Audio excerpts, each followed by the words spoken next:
which says, "How many are your works, Lord? In wisdom you made them all. The earth is full of your creatures. There is the sea, vast and spacious, teeming with creatures beyond number, living things both large and small." And if you look to your right, my left here, you can see Joanne doing a lovely painting, which is based on the verse. And so throughout this whole entire service, if you take a look there, you can see her working away at the painting, and then hopefully at the end, we'll be able to see what she's made. So everyone give Joanne a big clap for her painting. And we're definitely looking forward to seeing how it turns out. All right, I apologise in advance for the many, many puns that you will be hearing today. So today's offering will be for education. So we hope that you can help out and donate generously as we have our helpers coming around to collect some physical offering. And you can also donate via the e-giving app as well, of course.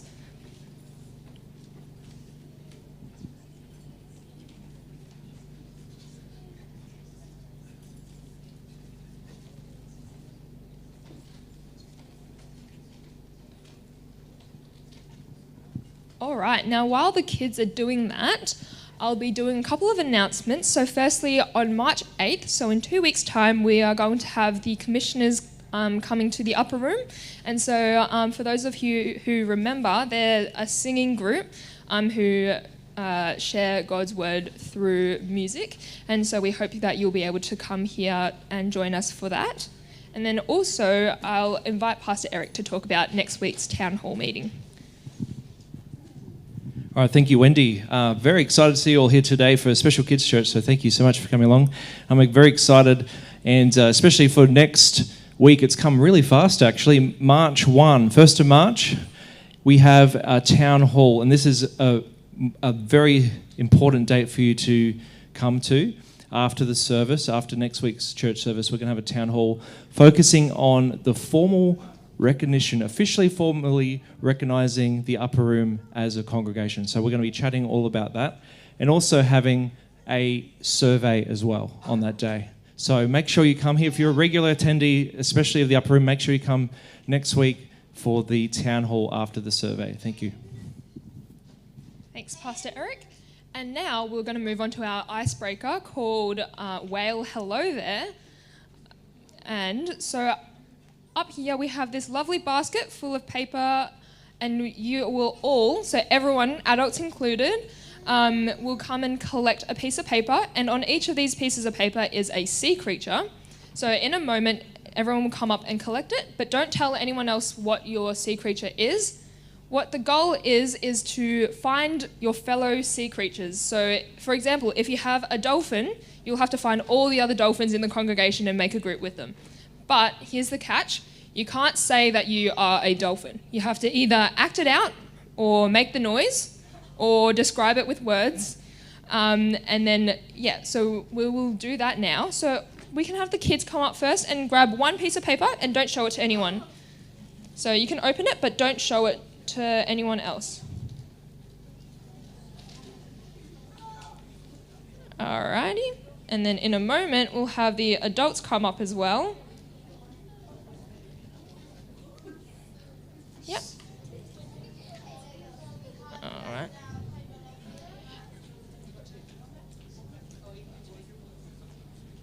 Okay. So just one each, guys, and don't show anyone what you have.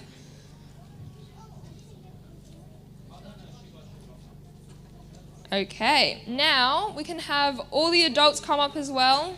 Come on, don't be shy. Yep. All right, and you guys can start trying to find your fellow sea creatures as soon as you find or grab your piece of paper.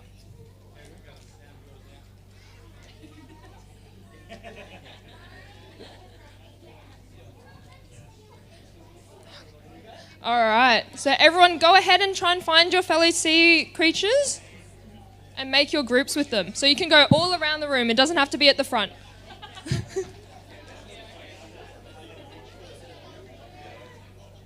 Would you like one? Thank you.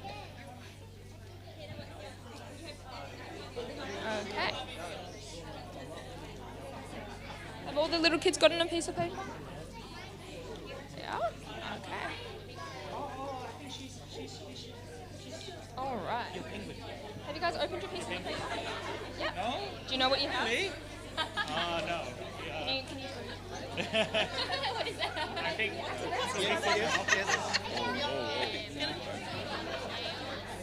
All right, try and find everyone else.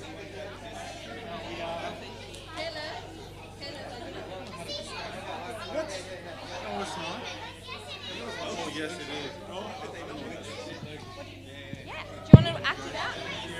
Or describe it to other people?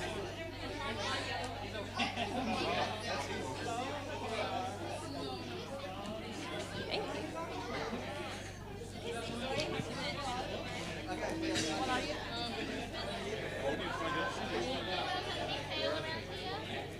All right. Oh, yeah. Okay. Oh, no, you can keep it. You can keep it. I don't have a heart. What are you? Ooh, can you act it out for me? Yeah, and then can you try and find some other people? Maybe go and ask some other people. Can we find? Yeah, so try and find everyone else with your sea creature. But don't say what you have.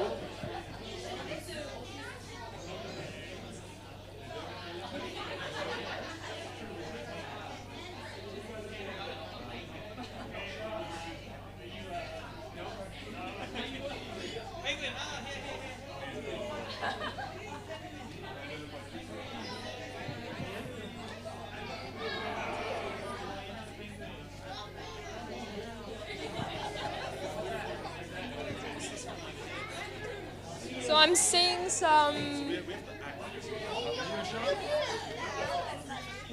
octopus.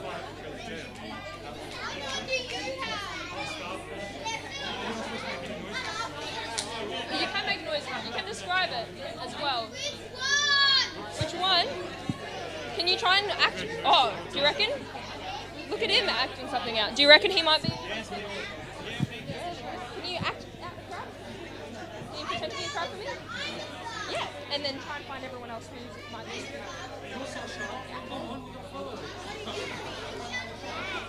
Who are you? Oh, you have a starfish. Can you act like a starfish? Walk around. Try and find information and ask around if other people might be a starfish. Yeah? Let's try and find some people.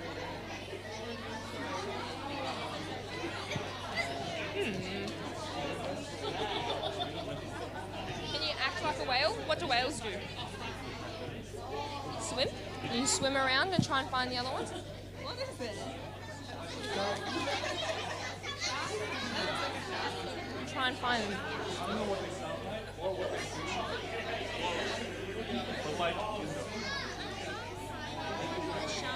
Oh, actually, I think there was someone else who was a. Where did they go? Stay right here for me. Okay.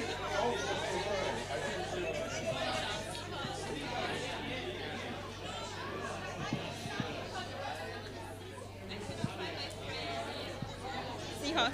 Ah. Oh yeah. Are you? All right. So,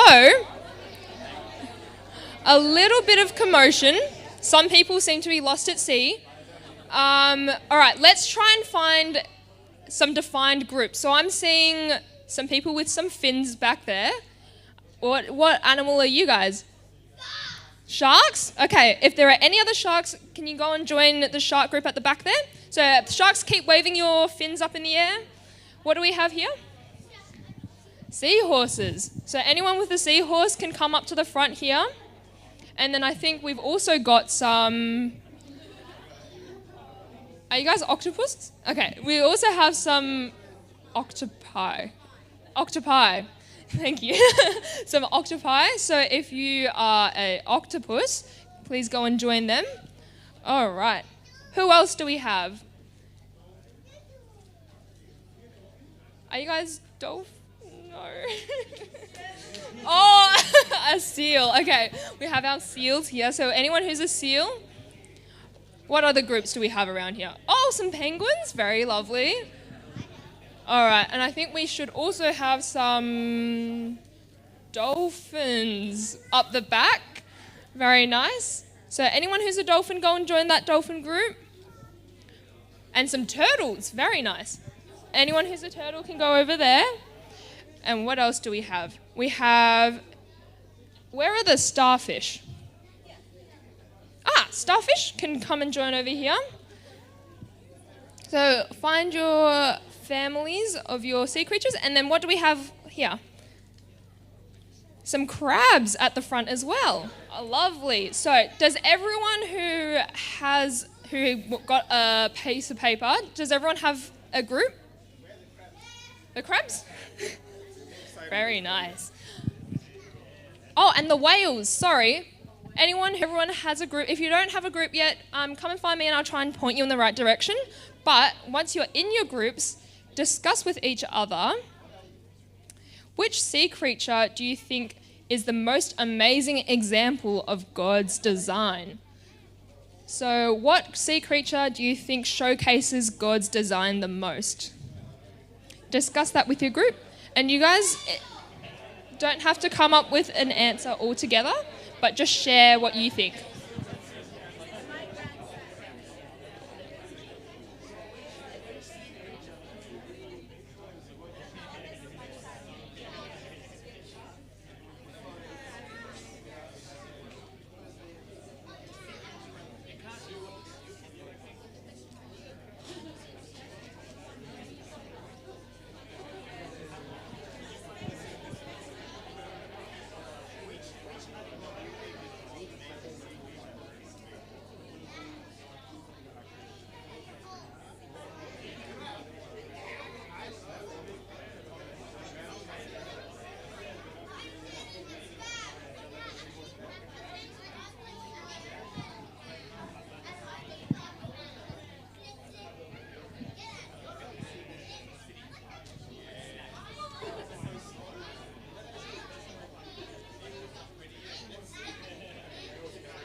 Okay, so hopefully you've had a little bit of time to discuss with your groups.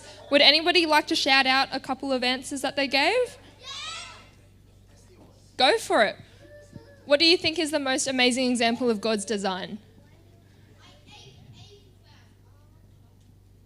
What crab? Did you say an Ava crab? So, very nice. So Ava is Ezra's sister, and she was a crab. Very nice. Any other answers? Birds that can swim. Oh, very nice. So penguins. Yep, very good. Any other ones? I think I heard some sharks down here. Crab? Very nice. Is that also your sea creature family? Very good. All right. So now everyone, all the kids can come back to the front, and then all the adults can find their seats. And I'll invite the worship team up for some really fun songs.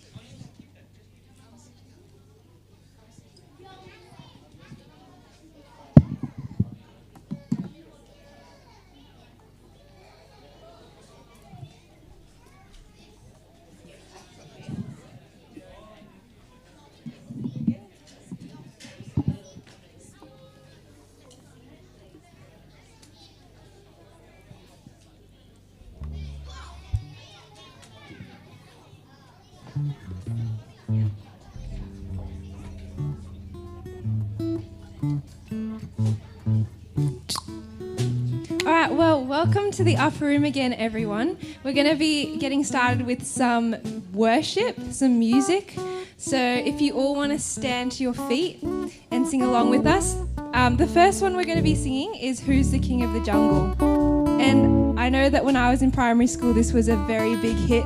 And this one's got some actions as well. So it goes, who's the king of the jungle? So we're monkeys. Hoo hoo. And who's the king of the sea? Wada wada wada. So use your hands to be fish. Who's the king of the universe, the jungle and the sea? And then the second verse goes, who's the king of the outback? Boing boing. Who's the king of the swamp? Chomp. Who's the king of the universe, the outback and the swamp? I think that's about it. So yeah, if you guys want to all stand with us and sing.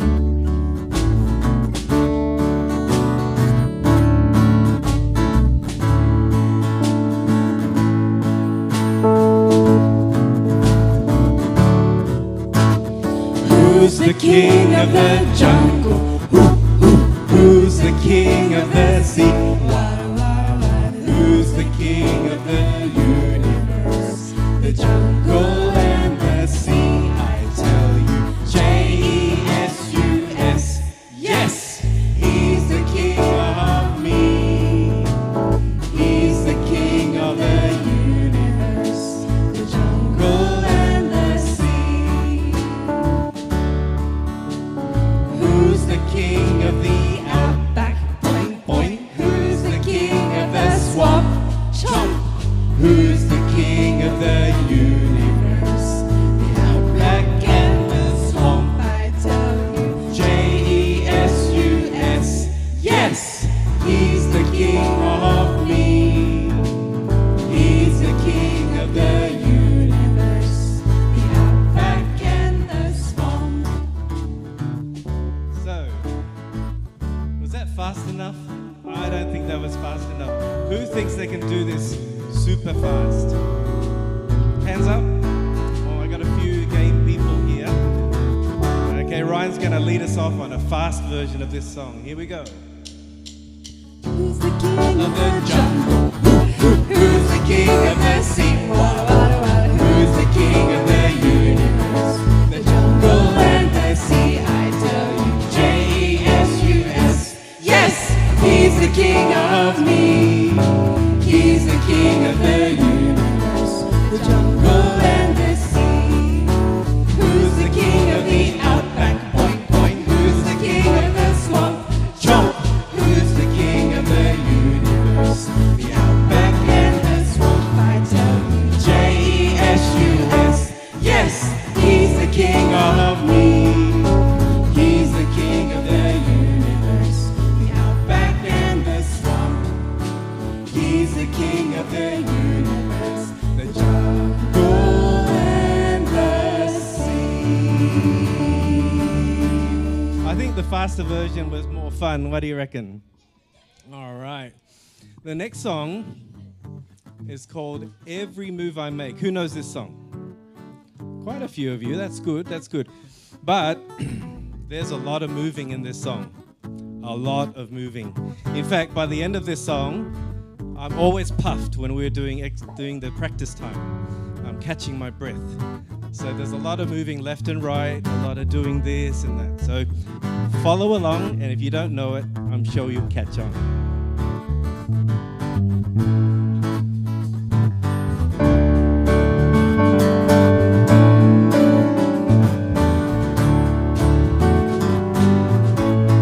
Ready now?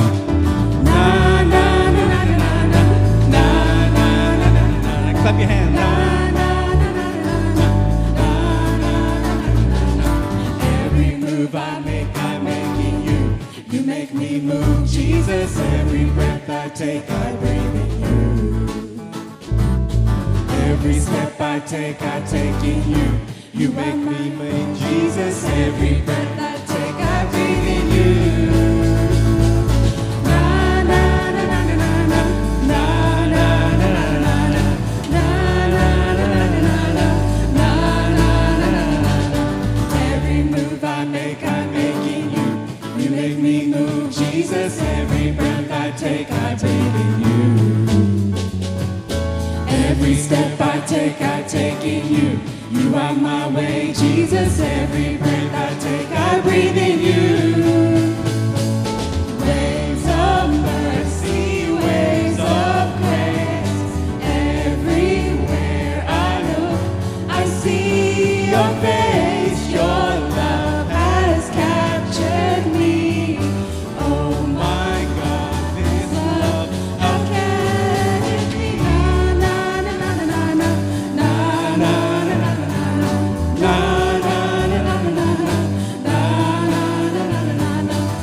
Every move I make in you. You make me move, Jesus. Every breath I take in you. Every step I take in you. You are my way, Jesus. Every breath I take, I breathe in you.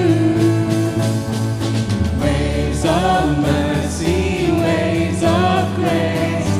Everywhere I look, I see your face. Your love has captured me. Oh my God, this love, how can it be? Waves of mercy, waves of grace. Everywhere I look, I see your face. Your love has captured me. Oh my God, this love, how can it be? Na na na na na na na na na na na na na na na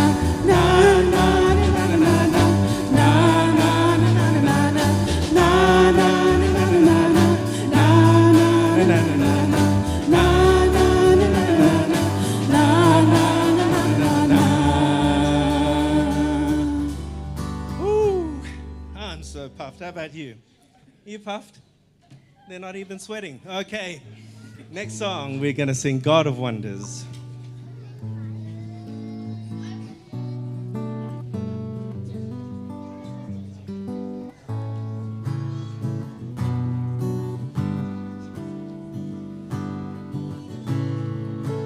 Lord of all creation, of water, earth, and sky, the heavens are your tabernacle. Glory to the Lord on high. God of wonders beyond our galaxy, you are holy, holy. The universe declares your majesty. You are holy, holy, Lord of heaven and earth, Lord of heaven and earth.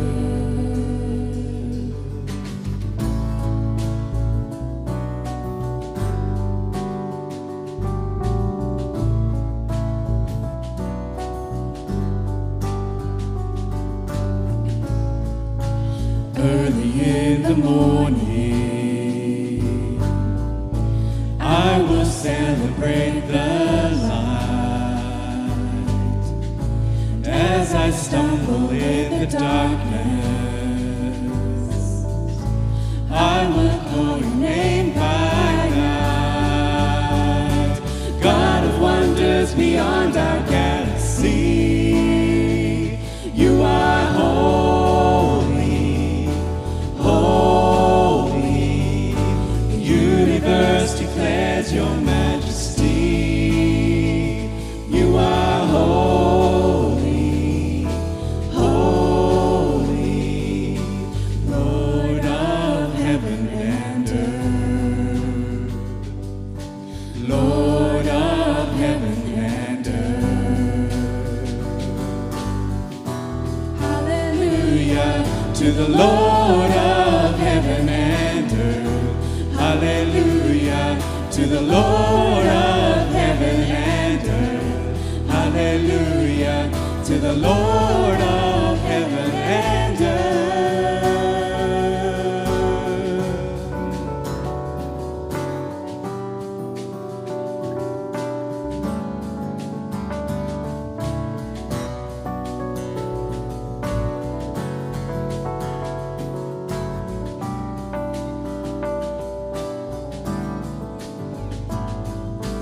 God of wonders beyond our galaxy,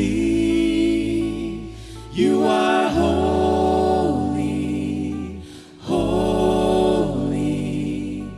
Precious Lord, reveal your heart to me. Father, hold me, hold me. The universe your majesty. You are holy, holy, holy, holy.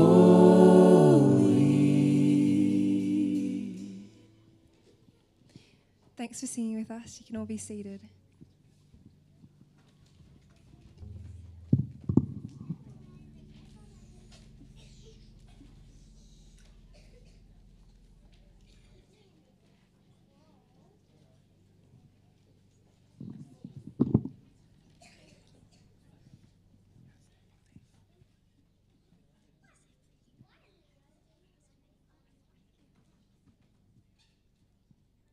Please bow your heads as we pray. Dear God, thank you for the opportunity to gather in your house of worship and experience your presence. Church allows us to pause from daily distractions, strengthen our faith, and grow in understanding of your love and wisdom. I am grateful for this sacred time that renews my spirit and brings peace in a chaotic world. It reminds us of our purpose and the importance of living in alignment with your will. We also thank you for the beauty of creation, especially the sea creatures. Each one of the sea creatures reflects your creativity and care.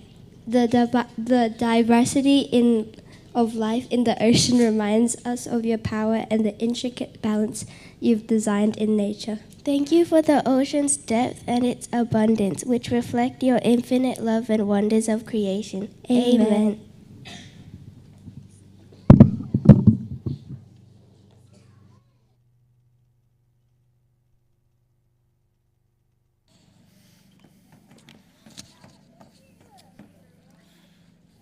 Well, it's nice to be back.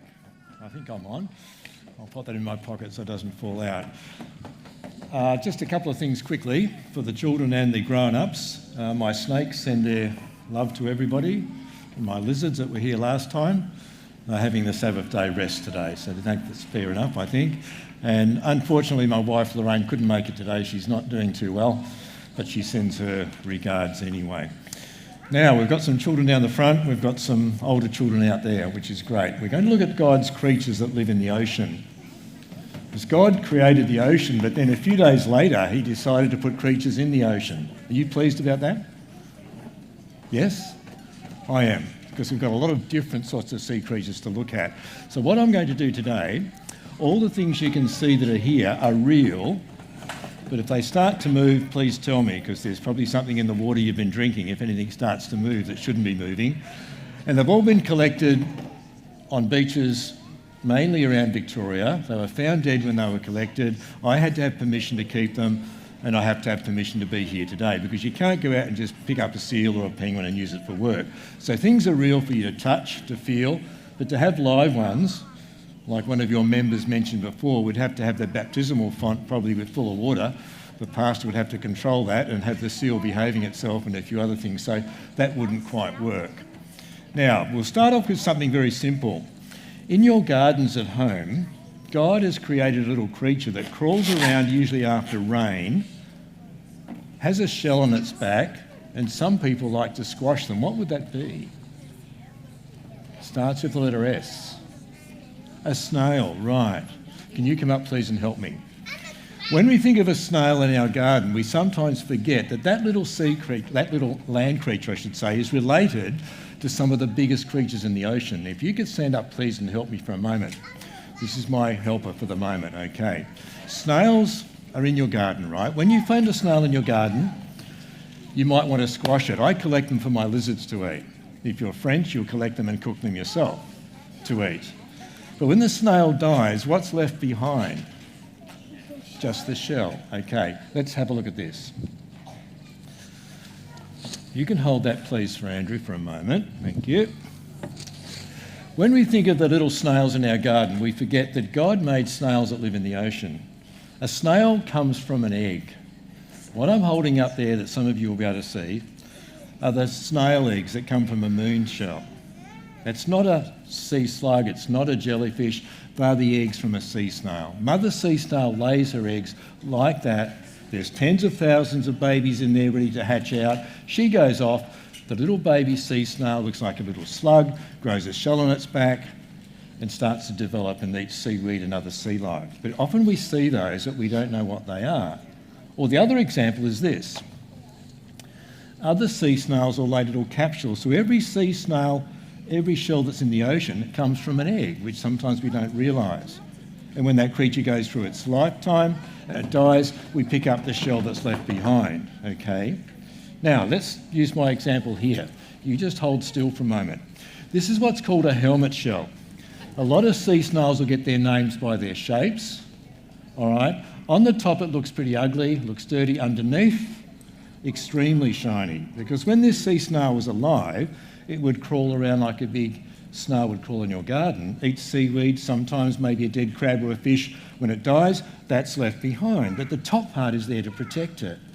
And a sea snail like this could be 80 years old when it dies. Over here, what my young lady is holding for me is what it's called a spider shell. Gets its name by its shape. Again, ugly on the outside, underneath, very, very shiny. Now, one thing that I know a lot of people like to do, and I learnt this in primary school, if you put a shell up to your ear, what do you hear? All right, sounds like the ocean. Now, we're going to do a little experiment. Can you have a listen? Can you hear something? All right, let's try 2 sea snails. How's the noise going? It's quite attractive, don't you think? All right, now, when you listen, you can hold the helmet shell. When you listen to that sound, what it is, girls and boys, actually is the air in this room.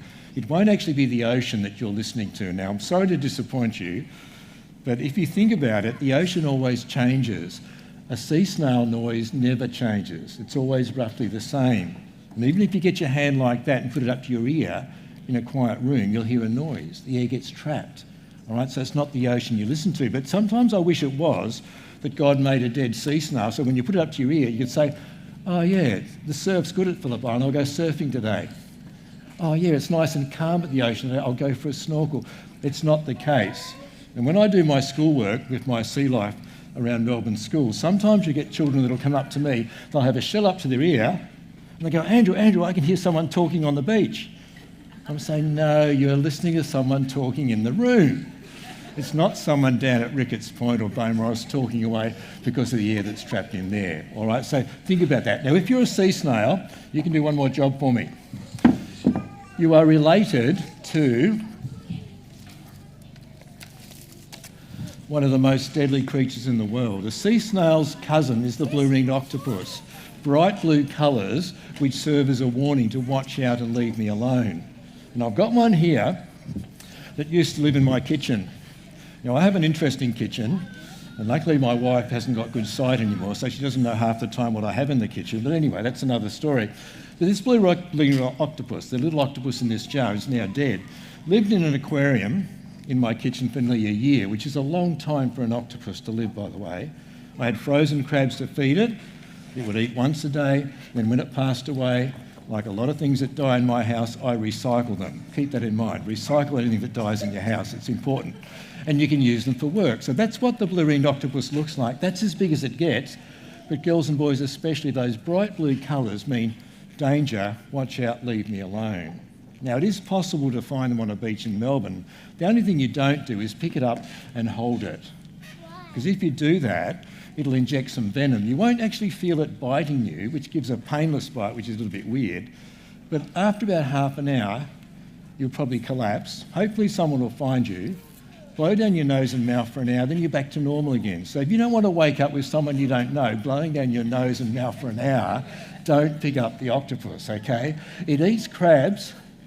It's deadly, but it's not going to harm us if we leave them alone. And most octopus, by the way, are nocturnal. Does anyone know what nocturnal means? What? They sleep at morning and at night time they wake up. Right, they come out at night time, they sleep all during the day. Now, just one more thing quickly about the octopus before we have Wendy, the crab lady, up the front. Get ready, Wendy. The octopus also has another cousin that lives in the ocean called the giant squid. And the giant squid can live up to 2 kilometres down in the ocean that God's created, has the eye the size of a volleyball, a huge eye, and the giant squid is one of those largest creatures that we have living in the depths of the ocean. It's related to your snail in your garden, your slug in your garden, and to the blue-ringed octopus. All right, give her a clap. She did an awesome job. Well done. Okay, Wendy the crab lady. Here she comes. I'm not sure why this lady wears that to church, but never mind. That's her problem, not mine. Thank you, Wendy, for volunteering. You can hold that crab, please, for me. Now, girls and boys, when God created us, he gave us a skeleton. Luckily for your parents and for your fellow schoolmates, your skeleton is on the inside. If you're a crab like this spider crab, or like this shore crab here, every few weeks you have to molt or shed your outside skeleton. Now, the children on the mat down the front, you go like that, can you find your ribs? Find your jawbone? All right. Find your finger bones. Okay, let's see if the grown-ups can do it. Grown-ups, find your ribs. Jawbone. No tickling in the middle there, I can see that. And also the backbone. Right, that's your skeleton. But if you're a crab, your skeleton is on the outside to protect you, to keep you safe. And this is a spider crab that's actually shed its skeleton. I didn't kill that crab. That crab's probably still alive in Port Phillip Bay somewhere. That's just what it left behind in order for it to grow. And the whole lot will get washed up on a beach. Now, you imagine your church friend here, Wendy, having to shed her skeleton. She's up the front doing something interesting. I was going to say crazy, but she wouldn't do crazy things. And all of a sudden, she decides to shed her skeleton. So she starts ripping off the bones in front of everybody. That'd be quite interesting to watch, wouldn't it, Wendy, if you think about it? So, children, crabs are special, but what you don't do, which I did when I was a little boy, take live crabs home, because if you take a live crab home, it's not going to survive. Even if you do put it in a shirt box, don't tell mum and dad and put it under your bed. It's not going to take long for it to die. Then mum and dad will complain about the smell in your room. So leave them at the beach. That's where they belong. And one more thing quickly about the crab, which I'm sure Wendy, the crab lady, would know. To tell a male or a female crab, do you know how to do it? Well, you're about to find out. You don't have to tell them, I'll tell them, okay? You get your crab, pick it up gently, try to get the nippers not to nip you. You roll it over and have a look underneath. And underneath the crab, the boys will have a little V shape. The girls have got a big round flap underneath where they store their eggs. And mother crab can take or carry up to 80,000 eggs. Imagine that, 80,000 eggs. And when she drops those eggs in the ocean, a lot of them don't survive. But to tell a boy or a girl crab, get someone to pick it up if you're too scared, roll it over, V underneath means boy, big circle means girl. Do you reckon she did a good job? Just give her a little clap. That's enough. Good. Thank you, Wendy. Well done. All right, I want all the children to stand up, please, in a big line facing that way. Now, hopefully you can see these children. Let's line them up along here. I'm going to say a word, and these children are going to point to what I say. So look at all the grown-ups that are out there, please, for me. This works usually pretty well. Okay, now I'm going to stand just over here for a moment. Girls and boys, I want you to point to your eyes, please. Just make sure parents have got the right thing. Point to where your eyes are. Okay, your mouth, your stomach. How are they going? Good? Your arms. Point to where your legs are. This is the tricky bit. Point to where your bottom is. All right, thank you. I'm about to show you something. If you're one of God's beautiful sea creatures and you happen to be called a sea star or a starfish, you've got all those body parts that you were pointing to. But the trouble is, if you're a sea star, you have them in strange places. Now, I believe this, really, truly believe this, that God, our Creator, had a sense of humour. Do you believe that?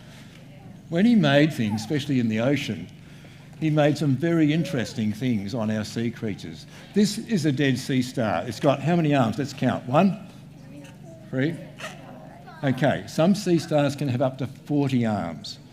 There's one in Port Phillip Bay that has 22 arms. This one's only got 5. All right, back to the body parts.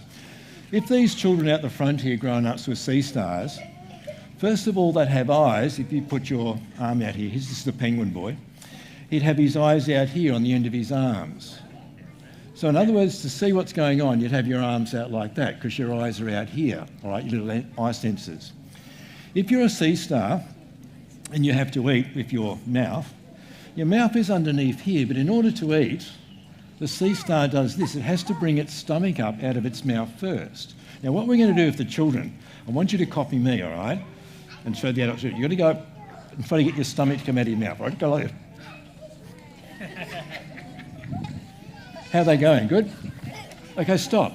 Imagine if we had to do that like a sea star does. It eats by throwing out its stomach out of its mouth, which is under here. And then that mouth goes over the food, which is often a dead fish or a bit of seaweed, and then it just goes and sucks its stomach and mouth in. Can you all make that noise? Fantastic. So imagine that if we were like a sea star eating that way. And also if you're a sea star and a big nasty fish comes along and pulls an arm off or a leg, guess what the sea star can do? Well, it could swallow its tummy. It grows another arm. So if I was to take this arm, I won't pull it off real hard, and it came off, do you know what she could do? Grow a new one if she was a sea star. How cool would that be? But it doesn't stop there. When God made our sea stars, if this was alive and we were to chop all these arms off, throw them back in the ocean, each arm would grow a brand new sea star. So you'd end up with 6 sea stars. So that'll be like me coming to my dear brother here and saying, stand up, please. Nice legs, nice arms. But I've got a big mouth and I pull all these arms and legs off. He's a sea star, throw them away, but guess what happens? There's now 5 of him.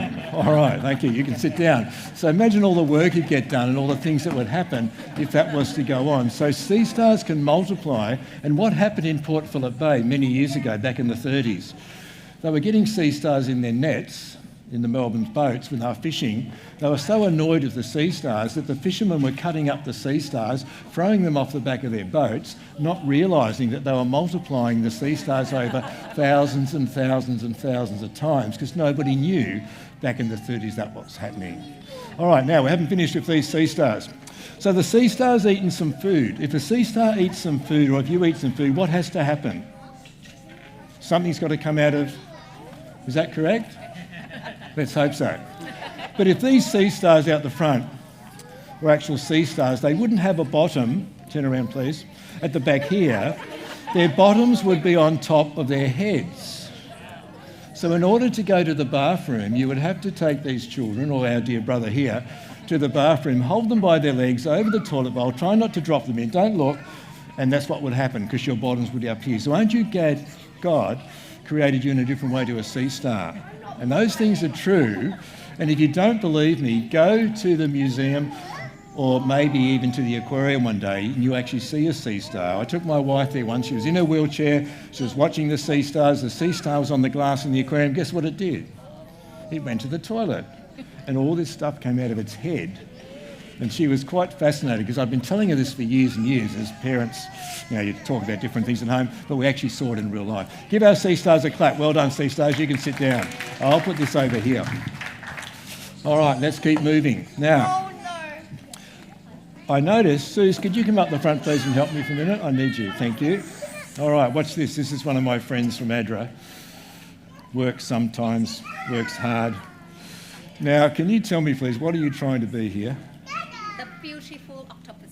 Oh, I was hoping she was going to... Can you hide behind there then? I was hoping... She can't see that picture yet. When we think about jellyfish, I saw your head. I didn't think of octopus, but anyway. The jellyfish is one of those sea creatures too that sometimes girls and boys and mums and dads will find on the beach. God created it without any bones at all. All right? 95% of that is made from water. It's an interesting sea creature. This is one that's found in Melbourne. Can't sting or hurt us, but for the children especially, if you go to the beach with some warm days coming up, don't pick up and hold the jellyfish because they have got the ability to sting. But this is a creature that's interesting that's out in the ocean that the sea turtle likes to eat. And if I get Suze just to hold that for a moment, when you have a look at my sea turtle later, it was found in somebody's suitcase in Melbourne. They were coming in from overseas, the sniffer dogs sniffed the case and they found a sea turtle and that person got into trouble, and so they should. They had it shot over in overseas, had it stuffed, we're going to hang it on their wall, which is something you don't do. And this green turtle would have been probably around 30 years old, can live for over 100 years. But if you're a sea turtle, God's given you something special to eat when you eat the jellyfish. Now, the sea turtle has no teeth at all, has a very sharp jaw there. So what's down inside the throat here, which I'll show you, it's got all these little spikes at the end of its throat. So when the sea turtle grabs hold of a sea jelly or a jellyfish, it doesn't slip out of the throat and it can get to eat its food. How cool is that? So God, our Creator, thought about putting that inside one of those, so when it's eating its food, it doesn't actually lose it. How good is that? And that was cut out of a sea turtle that I dissected many, many years ago. So children, just think about sea jellies. Think about the turtle that needs to eat them as well. Do you think we should give her a clap? Just a small one. Thank you, Suze. Octopus, sorry, I had the wrong train of thought there. All right, let's keep moving. All right, I need another volunteer. You'll do. Over here with me, please, right now. I need you. Thank you for volunteering. Yes, you'll be fine. I'll look after you. What could possibly go wrong? No? All right, let's try another one. You can come up, please, and help me. Would you like to do that? Thank you. All right, we've got some good volunteers. Maybe later on. When you think about the things we did before with that little activity, remember you were picking up one of these? Whoever thought of that? That was very clever. Was that you, was it? Oh, okay, good. Some of you, hands up if you were seahorses. Put your hand up if you were seahorses before. Okay, good, thank you. Hands up if we have any parents here. It's a bit glary at the front. If you're not parents, no. There are a couple of parents, okay. Girls and boys, when we think about God's creatures again that he made for us on the fifth day, he created different types of fish. The seahorse actually belongs to the fish family. Swims like that. All right, that's how it gets around to swim. But it's also interesting with the seahorse that it's the dad that ends up having the babies, all right? Because what happens in the seahorse land, mum and dad seahorse are swimming in the ocean, they meet each other, have a quick seahorse cuddle, mum's very cunning, dad's got a little pouch, she deposits all these eggs inside his little hole down the front here on his tummy, mum swims away, she's happy, then dad's got a problem. He gets headaches, probably throws up, gets morning sickness, gets bigger and bigger and bigger. He swims around in the ocean. Mum's happy because she got rid of all those eggs, but Dad is the one that will carry those young ones. And as Dad gets rid of the young ones, he then gets his nice slim tummy back again. So all the dads in this room, aren't you lucky God didn't create you like a seahorse? Seahorses do get washed up. They are now a protected species, but they get washed in on our beaches around Melbourne, which makes them interesting to see. So have a look at that later, but it's the father that does all that work of carrying the eggs, developing the babies, and then expelling them out of his pouch. Thank you, seahorse person. All right, children, stand up again, please. Facing that way. When we think about fish, it's interesting that we've got some, not only seahorses, but we've got another fish which is simply called a puffer or a porcupine fish. You turn around this way for me, that's the way. Now what we're going to get the children to do, girls and boys, I want you to puff yourselves up as big as you can. Let's see how big they look. What do you reckon? Pretty good? Go on, you can do better than that. All right, okay, stop. I want all the gentlemen out there to stand up, please. Gentlemen, stand up. Puff yourselves up as big as you can. Let's go. All right, yes, there's the pastor going. Yeah, doing well, thank you. All right, sit down. What about the ladies that can stand up? Puff yourselves up and look as big as you can. Come on, Sonia. Yeah, that's pretty good. You've got an excuse because you were singing before. All right, okay, sit down. Do you know what? If you're a pufferfish, you want to puff yourselves up and be as big as possible, but you're covered in sharp spikes or spines. And I'll tell you why. If you're out in the ocean and you look like a nice fish, a seal's going to eat you, a penguin's going to eat you. But if you look like that, especially when you're puffed up with all those spikes, who's going to try to eat you? No one, exactly right. The other thing is with the pufferfish even tricks us as people because we think the pufferfish has got poison in the spikes. There's no poison in those spikes at all. If you see a pufferfish and you're snorkeling in Melbourne, pick it up, have a look at it, enjoy it. It's not going to do anything to you. You can almost throw it around like a little ball as long as you don't squeeze it too tight. It's only if you catch one when you're fishing and you try to eat it that the flesh is very poisonous. So that will kill you if you eat it, but actually touching it, those spikes are quite harmless. It's not like the stonefish that lives up in Queensland. And you might think, well, where did you get that from, Andrew? It's an interesting story. Girls and boys will enjoy that. Girls and boys, do you go to school? Yeah. Oh, you have to go to school. Okay, all right. When you go to school, do you have teachers? Yeah. Oh, good, okay. This came from a school where a teacher had it given to her to sell at a trash and treasure fete to raise money at the school, had a light bulb inside there, had a cord hanging down here. Someone had used that as a lamp at home, decided to give it to me as a present. I was very polite and thanked the teacher for it, not knowing what I was going to do with it. Ended up cutting off the cord, smashing the light bulb, and I recycled it to use it for my work. But I don't know how many of you would like one of those as a touch lamp beside your bed. Suze probably hasn't got one, have you, Suze, like that? But that's where it came from. It's the real deal. But children, sometimes we look at God's creatures and we think, how come it's got spikes? How come it does that? That's the reason why. All right, you may sit down again. Now, I'm going to have another volunteer. This should work, I hope. Who have we got this time? All right, you're up the front. All right, watch this. Talking about fish, there are some fish that do have interesting features about them that God's given them. Let's just get her to walk over here. Now, in a big loud voice, can you tell everyone, please close your eyes? Can you do that? Please close your eyes. All right, so everyone out there should have their eyes closed. Children and grown-ups, eyes closed. Crab lady, you got your eyes closed? I hope so, Wendy, I'm watching you. All right, no peeping. Just for a moment. I'm nearly ready, not quite. You hold that near your nose. Hold it there. Okay, you can open your eyes. Okay, open your eyes now and have a look. What I might get to do is to stand up here. Can we stand on the stage? That might be a bit better. Up we come. My new helper happens to be a very special type of fish called a sawfish. Not a sword, but a sawfish because of all this saw coming off the end of its body.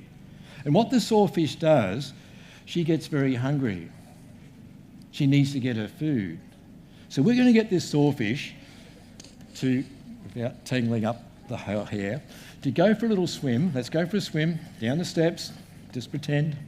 And she finds a group of fish over here. What do we call a group of fish that God made?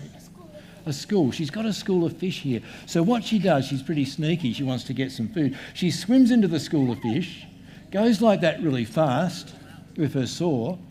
Bits of her saw chop up the head off this one, the bottom off this one gets chopped in half. A few people get away, but she gets enough food to survive. And then she comes along with her mouth, which is actually back here, picks up all the bits and pieces. How cool is that?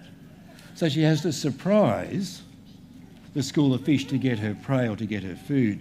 But some children try to tell me when I go to schools, and I know there's some teachers in this room, you know how children come up and say, oh, sorry, Mr. or Mrs., you're wrong? I get that quite a lot, and that's fine. I'm quite happy to accept that. But I've had children try to tell me, oh, Andrew, it doesn't do that. It comes up to a fish, finds a fish and goes saw, saw, saw, saws the fish in half. Now, how many dumb fish have we got out there sitting still saying, I'm being sawn in half? What a great day I'm having. It has to surprise its food and get the victims that way. And this is on the end of its body. It belongs to the shark family. But today, our sawfish out the front, she's very sad. Can you look sad? Good, thank you. She can't find a school of fish. But remember we talked about Wendy the crab lady before? She had a skeleton on the outside, didn't she, to protect you? But she can't protect herself from a sawfish. When the sawfish really wants food, this is what it does. Now, can you just kneel down here with me? Let's go down. I'm going to have trouble getting up, but I'll do my best. She now rakes through the sand with her saw because there's no fish. And as she's raking through the sand, she finds a crab, flips it up, catches it with her mouth and crunches it up. So she can rake through the ocean to get its food. Okay, you can help me up. Oh, I'm an old man, you know. All right, thank you. So that's how it gets its food, by using its saw. All right, give her a clap. Well done, thank you. And the only thing is that I will say quickly is now the sawfish, because of people collecting these as trophies, it's now becoming endangered, which is very, very sad. But it actually surprises its victims to get its food. All right, let's keep moving. Now, Sonia, can you choose a child, please, that's got a very large mouth? Your daughter? Which one's your daughter? All right, okay, here she comes. You've been chosen. All right, here. Yes, just one would be good. All right, okay, here we go. All right, now come up here, please, for me. Come and stand up here. This should work. Now, can you open up your mouth as wide as you can? Let's just see if Mum got that right. What do you reckon? Just like Mum, nice big mouth, is that right? Okay, oh good. All right, okay, close it up. What I'd like to share with you is there's a sea creature that sometimes worries people, and it's mainly because of the movie a lot of us saw many, many years ago.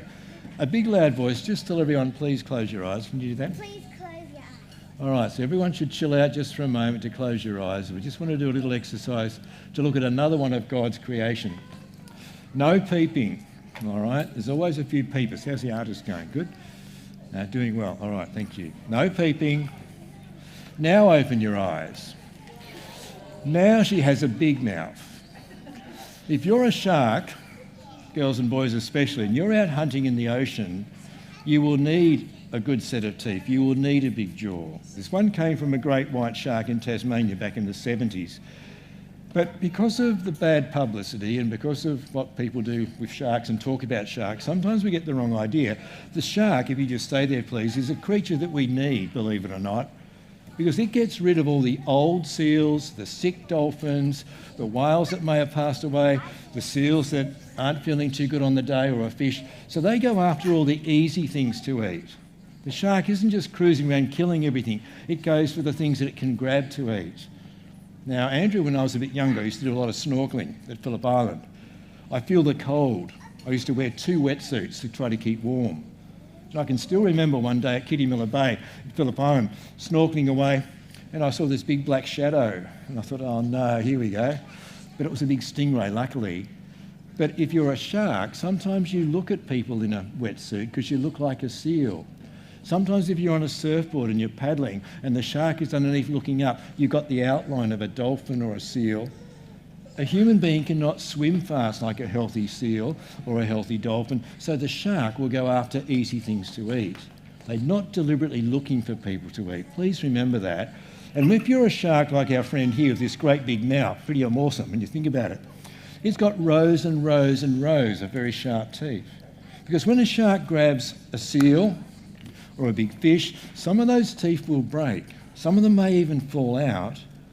And what God's given this magnificent sea creature is rows and rows of spare teeth.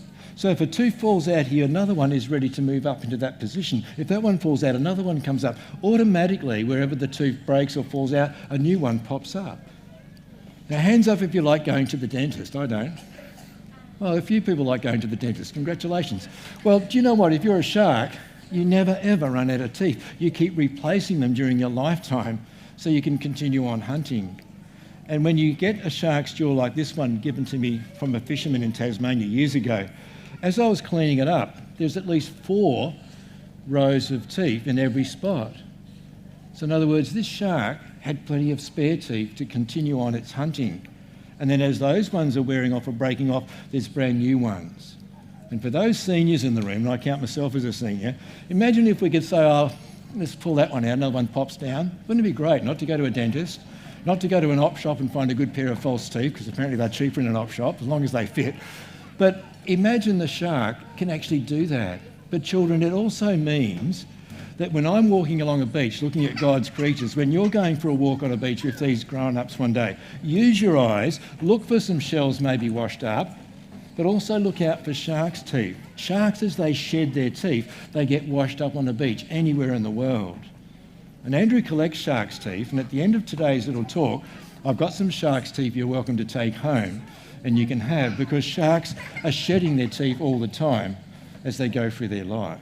Now, being a shark, though, if you don't mind standing a bit longer, some sharks are interesting because what they do, a great white shark will have live babies, all right, maybe 20 or 30 of them, and they're called a pup. That's what we call a baby shark. But there are some sharks that do this. They lay eggs just to look like a bit of seaweed. So other creatures swimming past those eggs that mum's laid, they don't even know that's an egg. The little baby pup hatches out of here, that gets washed up on a beach in Melbourne, in amongst the seaweed. People walk past it and they don't realise what it is. So the smaller sharks lay eggs, the bigger ones actually have live ones, all right? Now, the one thing I don't want you to do, which I say this with all my lessons, when you pick up the shark's jaw, that would fit over her head, but please don't try doing that, because if someone bumps into you, and you've got to go to the doctor and say, I'm sorry, doctor, but I got bitten by a shark at Scoresby today, it would be a bit embarrassing, wouldn't it, to get stitches from coming to church because a shark got you. So don't wear it, look through it. You might be wondering, children, why aren't the teeth here replaced? That's because when I visit schools, sometimes children decide to pinch things, so those ones have been stolen. It's not as if the shark didn't want to replace them. Give her a good clap for having a large mouth. Right, that was good, well done. Thank you. I'll put it over here. All right, let's keep moving. Now, for this to work, I think what we'll do, can all you children just stand up again, please? Try to stand near the mat facing that way, all right? Now, we can be in a group right now because we're going to do a little activity which works quite well, usually, all right? You can bunch up a bit. Some of you can come in the front here as well, all right? Because what we're going to do together, in nature, sometimes it might sound a little bit cruel to us, but for things to survive, they do some interesting things. Can you children come over here on the mat? Come in on the mat a bit more. Thanks, Suze. All right, going to get you on the mat. You come over here onto the mat a bit. We're going to pretend now, grown-ups, that these young people, this is a penguin that lives down in Antarctica. Now, I haven't been to Antarctica, probably won't get a chance to do that now, but many years ago I dreamt about doing that. But I was doing a shopping centre display over at Northland, the other side of Melbourne one day, and a gentleman came up to me and said, "Oh, the penguin you're showing everybody is very small." And I said, "Yeah, well, it's a fairy penguin, it comes from Phillip Island, found it dead." He said, "It's interesting, I've got a dead penguin in my cupboard at home." Now, I thought this guy was joking. I kept the conversation going for a while. I said, "Oh, that's interesting." I said, "How big is the penguin in your wardrobe at home?" He said, "Oh, it's about this big." And I thought, he must be joking. So I kept the conversation going. He said, "Would you like it?" And I said, "Yes, I've only got a small penguin." I said, "Where did you get it from?" And he goes, "Well, I was a carpenter in the 1950s in Antarctica, and we were allowed to bring home a number of dead things, and I decided to bring home some frozen dead penguins, had them stuffed, and it's been sitting in my cupboard ever since, and that was back in the 90s. So that's where I got this penguin from. Came from a cupboard over the other side of Melbourne. It's now been recycled. Now, if you're a penguin, let's all look at the adults, children, all right? They're on an ice pack, okay? This mat is going to be a big lump of ice. So all these penguins, Andrew included, we're in the middle of this ice pack. But if you live in Antarctica, you've got a problem. There's the leopard seal that likes to eat you. There's the killer whale that would like to have you for afternoon tea. So what happens in the penguin world, and this is true, penguins, what I want you to do with me, let's just all shuffle around. Just shuffle around, bump into each other a little bit. You can bump into each other just a little bit. That's it. Okay. All right. So we're having a shuffle on our ice pack. But what's going to happen? Can you just stand up, please, sir, for a moment? Mr. Killer Whale over here don't normally wear shorts, but today he's got his shorts on. The killer whale comes along and he just swims around. Just go around the back of the ice pack for me. Just move around there. I'll just get you to move around here. Thank you. He's swimming around this ice pack. As penguins, we know that there's a whale there that might try to eat us. So guess what the penguins do? They shuffle together, but then what happens? They give someone a great big bump. That penguin goes off the ice pack. All the other penguins, and this is true, look over the edge. If their friend doesn't come up, they don't go in. If their friend comes up, they usually all jump in and go swimming. How cool is that? So the whale has gone away and hasn't got to eaten us. So that's what actually happens. Thank you for doing that. So if you're a penguin, that's how you can survive on an ice pack, by shuffling around, working as a group to do it properly. All right, you can sit back on your ice pack. Now, to do another little exercise, Sonia, could you come up, please, and help me? We're going to try something else now. Can you just go onto the stage, please? This hasn't been rehearsed, so I hope it works. Children, when God made penguins, he made them two interesting colours when he designed them. Dark blue grey on the top, white underneath. Is that correct? All right. And of course, when he created the sea, then he had to put sea creatures in. But what else did God make when he made the sea creatures on that fifth day? It was the birds. All right. What I'm going to get Sonia to do, please, can you just hold that penguin for me? Thank you. I'm just going to get my shark's jaw, because I have got a big mouth, as my wife would tell you. If you think about colours of penguins, the two different penguins, the design we've got, I'll just come over here for a minute. If you're like this, there's a reason for those colours. And children especially listening, when you look at God's creatures, look at colours, look at shape, there is a reason for that. And when I do my teaching in schools, often children try to tell me that the white there on a penguin is so when the penguin's walking around in the snow, no one's going to see it. Well, some penguins might live where it's icy and snow. The fairy penguin doesn't, so that's not the reason. The other answer I get from a lot of city kids in Melbourne is that the white colour is there, so when the penguin is lying flat on its back, sunbaking at St Kilda Beach, no one's going to see it. Penguins do not lie flat on their back on a hot day today saying, "You're not going to see me because I'm a white colour." That's not the reason. This is the reason. Right, now, here we go. What I'm going to get you to do, please, In a moment when I say go, you're going to come swimming over here towards me. I've got the big mouth, and we'll see what happens. Or maybe you could say go. Ready, set. Okay, here we go. Keep swimming. All right, what happened? What happened? Nothing. Penguin's still alive. Andrew's still got his big mouth. But this time, Penguin's a bit dumb, silly, stupid. She's going to do backstroke. She's now going to swim towards me. Off you go, Penguin. Here she comes. I come straight up because when I'm looking up under the ocean as a shark, I can see the dark outline. I know there's food and the penguin is gone. She's had it. Now, a penguin is not stupid enough to do that, but that's why you've got these colours. And children, if you don't believe me, when you're in the water looking up, it's a light colour, so the shark can't see that outline. The seals can't see it because of the actual colours.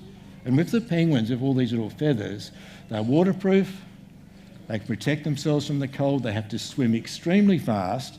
And some children go, oh, yeah, it's not fair that the shark might eat a seal, or eat a penguin, I should say. But then seals like to eat penguins, penguins like to eat fish, fish like to eat crabs, so Wendy would be upset. So it's like a food chain, isn't it, when you think about the whole thing? All right, do you think she deserves a clap? Yeah, give her a clap, thank you. All right, well done. All right, let's keep moving because I'm aware of the time. I need 2 strong children. Who's going to volunteer this time?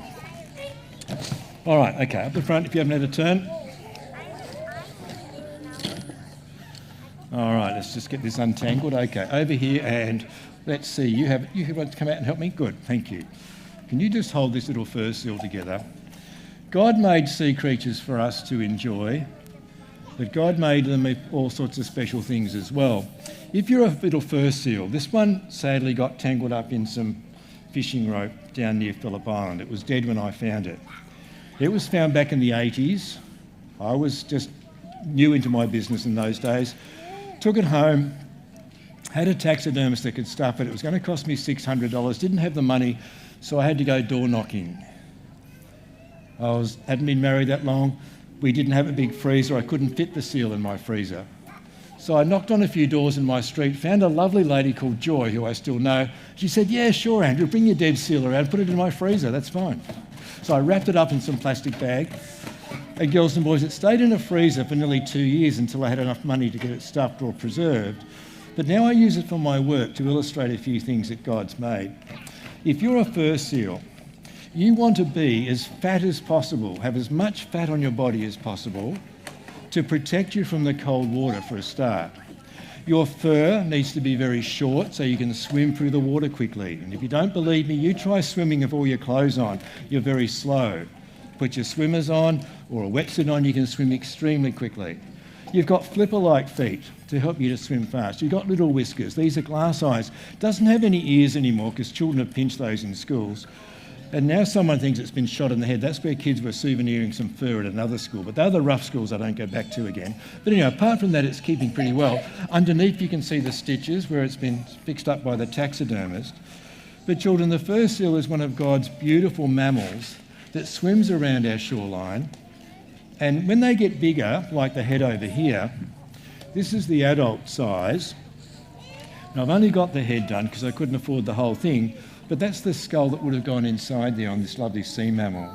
So afterwards when you touch it, it makes a really good photo grown-ups if you want to get a nice photo later, with the whiskers and the big glass eyes. But children, we can't at the moment go up and touch seals and cuddle them. And when we get to heaven, imagine all the things we can touch and swim with and do fun things with, which we can't do at the moment, that God's made. And that's just full of foam now. It's been preserved in a special way. And what I like to say to groups like the one here today, and it's nice to be back, is if you see some rubbish, please pick it up, all right, on the beach, because things do get tangled up. Animals do eat them. And the other example, which I should have showed you before, is this. That floating in the ocean looks just like a jellyfish. So sea turtles will swallow that, whales will swallow that, and of course it gets caught up here and they end up dying. So we as humans, and it says in the Bible we need to look after our environment, need to look after our creatures that God's made. It's up to us. And as the world gets bigger, sadly to say, a lot more rubbish is out there, so we've got to help those sea creatures out. So thanks, young ladies, for doing that. Give them a clap as well. I'll just pop it back over here. Now, two more things that I'd like to share with you. First of all, hands up if people here have actually seen a whale in the wild. Swimming out in the wild somewhere. Okay, quite a few hands. Okay, well done. When we think of whales, we think of, again, God's creatures. This is one backbone from a small whale that was found down at Lawn, washed up on a beach. The whale that used to have this bone in its body was 13 metres long. Now, 13 metres is still pretty big, but when you think about a blue whale that grows to 30 metres, there's a big difference. Now, I was speaking to one of your church members before. I have got some bigger bones at home, but I'd need 4 people to help me lift them in the back of my car, so I bought one of my small ones. Now, children, you don't go to a shop to buy a whale bone. You can wait till the whale gets washed up, because they do die naturally. The museum sometimes collects them. I sometimes collect them as well, and then you can preserve them. But what God's given us, we've also got a backbone. If you put your hand in the middle of your back, you've got those. That is a human backbone next to a small whale, which makes us look pretty small, doesn't it, in comparison, if you think about it. But multiply that out to a blue whale size that's 30 metres, it makes us look extremely small. Now, the other thing about the whale is this. A sperm whale will look like that, but a sperm whale has got the biggest teeth of any whale in the world. And that's what one whale's tooth would look like. And that is classed as ivory. So that's why sometimes we hear stories about people finding a whale. They cut out the teeth, which is not allowed, it's illegal, and they try to sell that on the black market, because that's a bit like ivory. But have a feel of that tooth later compared to our mouth. It makes us again look very small. Now, you haven't had a turn yet, I think. Could you help me please with something? No, you don't want to? Who wants to help me then? All right, up the front. Can you hold this, please? Now, I noticed before with those groups that we had going around, someone got like that on the top of their head. Well, this is not one of those. This is a piece of baleen, if we go that way, from the mouth of a blue whale. The biggest creature that God ever made, the blue whales, that grow to 30 metres, have got hundreds and hundreds of these hanging down from the roof of its mouth to filter feed their food. They go after little types of shrimp. Not fish, but little tiny shrimp. And that's one piece out of the mouth of a small blue whale. And if you just hold that for Andrew for a moment, I'll just try to illustrate it. So that's just a quick drawing of a whale with all the little filters hanging from the top. So the whale cruises around with its mouth partly open, sucking in its food. And that is what traps the food that it wants to eat. So we've got whales like the killer whales, the sperm whale, we've got teeth. Then we've got the baleen whales that have this. And it's interesting that back in the really old days, when my grandma was alive, she lived to be 95, and she used to tell me stories that when she was younger, going back to the 1920s, and that's a long time ago, they actually used this for ladies' underwear, for the corsets they used to make, whalebone corsets to pull the big bits in. And I was always hoping, and this is a true story, my wife could verify this, when my grandma died, I was very excited about going to her house, not that because she was dead, but because I knew what she might have in her house. But she'd thrown away her whalebone corsets because I could have used it for my work. But anyway, she was telling me stories that they used that. And before we had plastic, they used that instead of plastic, girls and boys. They used to cut different things from the baleen of the big whales. But now whales are completely protected. And if you just hold that carefully, the whales that we had, also in the early days, they used to get it for the oil. And whale oil was very, very valuable back in the the late 1800s and the early 1900s. And that's actual whale oil that came from a whaling museum over in Western Australia. All right, so please have a look at that later. It's not a thing, the museum gave that to me so I could use it for my work, but it's called baleen, from one of the biggest creatures. Now, the last thing I want to explain, thank you for helping me, explain to you, the parents will know a bit about this. Remember when we had the desalination plant built in Victoria? Remember that we're still paying for that desalination plant. How often have we used that plant? I don't think we have. Exactly right. It's still sitting there. Children especially, when God made sea creatures, when he put penguins and albatrosses that have got, can I get you to stand up for a minute? When he got albatrosses to have wings, let's go that way. All right, turn around. Wings this big to glide around in the ocean. All right, makes a good albatross. Oh, thank you. You can sit down. God gave the seabirds a special way of taking the salt out of the water. If you're an albatross, this comes from a wandering albatross. The wandering albatross can spend 5 or 6 years out of the ocean, never come onto the land. It can eat squid, it can eat octopus, it can eat fish, but it needs to drink water. So what it does, it just comes down like a penguin will, takes a big scoop of seawater, swallows it, everything's fine. Now, if you were to eat or drink seawater, I should say, this afternoon, what's going to happen to you? You're going to get extremely sick, get very swollen, and eventually you wouldn't survive. So what God has done, our wonderful Creator, when he created our seabirds, above the eye socket, there's 2 little glands where those dents are there, which remove the salt from the water that bird has drunk. And if you pick up a seabird skull, you pick up a land bird like a kookaburra, you'll never ever see a little indentation above the eye, and you can identify a seabird from a land bird just by the structure of the skull of that bird, which I think is amazing. But God has done that so it can live and drink the seawater that you and I could not drink. So have a look at that later. And when these guys actually drink their seawater, often you'll see them shaking and the bit of salt comes down here off the end of their beak, and that's from a wandering albatross. And a wandering albatross, by the way, has the biggest wingspan of any bird in the world. It's big enough to dive down and actually swallow a penguin whole. So actually how big that bird actually is. Now, just to finish my little section this morning, or this afternoon I should say, we put together a little video which we'll share in a moment. I was out on a seabird boat quite a few years ago now. I go out photographing birds on this boat. You go 35 k's out to sea, you're in a small boat, takes 8 people, you hang on for dear life, get your camera ready, you rock and roll up and down the swell and you look for birds to photograph. Some people are not feeling too good, but that means they attract more birds as they throw up over the side, so that can be good in some ways. But anyway, we're out there one day looking at the seabirds, God's beautiful birds that live in the ocean. I had a new camera. Now, those of you that have ever had a good camera, you know how you get all those little dials and buttons on them?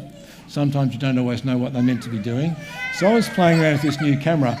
I hit a button on the camera, thought I was being very smart, until I got back to land. It showed my wife, and Lorraine said, "Oh, Andrew, you should have done this." And I thought, really? And I was really disappointed. But then she was able to turn it into something really good that I'm going to share with you now. I want you to have a look, just to finish off my little segment this afternoon, on what some of God's beautiful seabirds look like. Watch the gracefulness of this albatross as it glides on the ocean. All right, thank you.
You can see magnificent birds, fantastic to watch. And again, thank you for having me back. I hope you have learnt something this afternoon about God's sea creatures and why we need the ocean, why we need the sea. So children especially, next time you go to the beach, you'll know a lot more about things you can share with your friends. And also parents, you'll have probably a more fun time down there as well. So thank you for having me.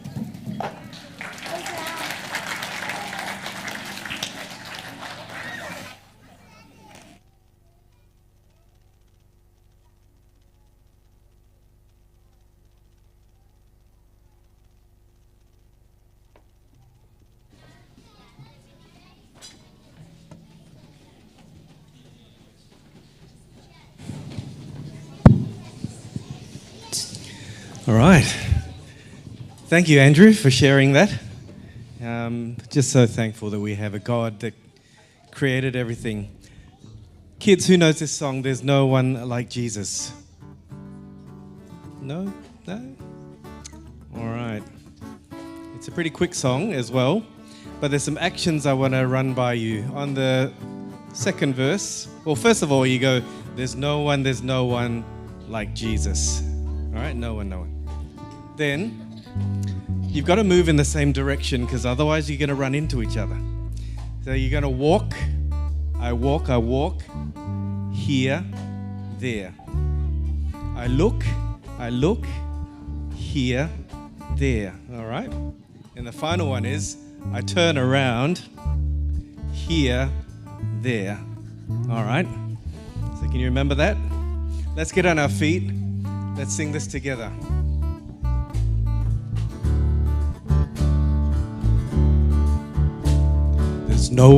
There's no one like Jesus. There's no one like Him. There's no one like Jesus. There's no one like Him. Ready?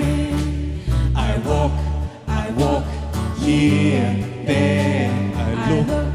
I look, here, there. Turn around, here, there. There's no one like Him.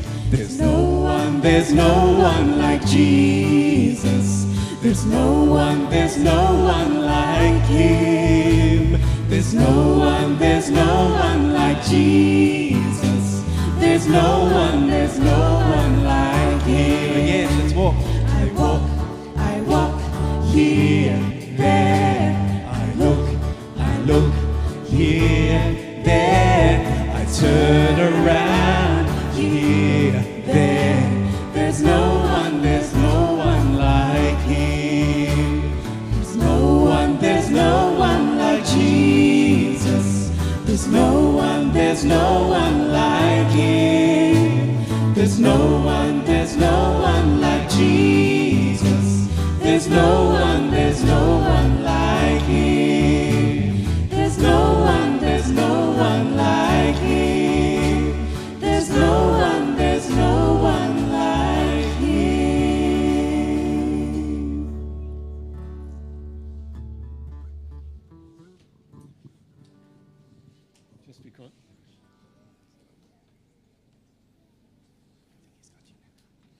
Just before we have the benediction, invite everyone to come up and have a close look in a moment. If you want to touch and pick things up, you're more than welcome.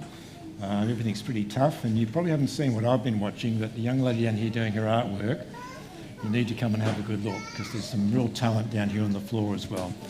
Let's just all bow our heads. Our Heavenly Father, we do thank you that you are our Creator. You've made these beautiful animals for us to learn about today, the sea creatures. Be with the families in this church, be with their leaders, and the future of the church too, of their young people that are here. Help us to understand that you are our mighty God, our mighty Creator, and we look forward to meeting you soon. In your name, amen.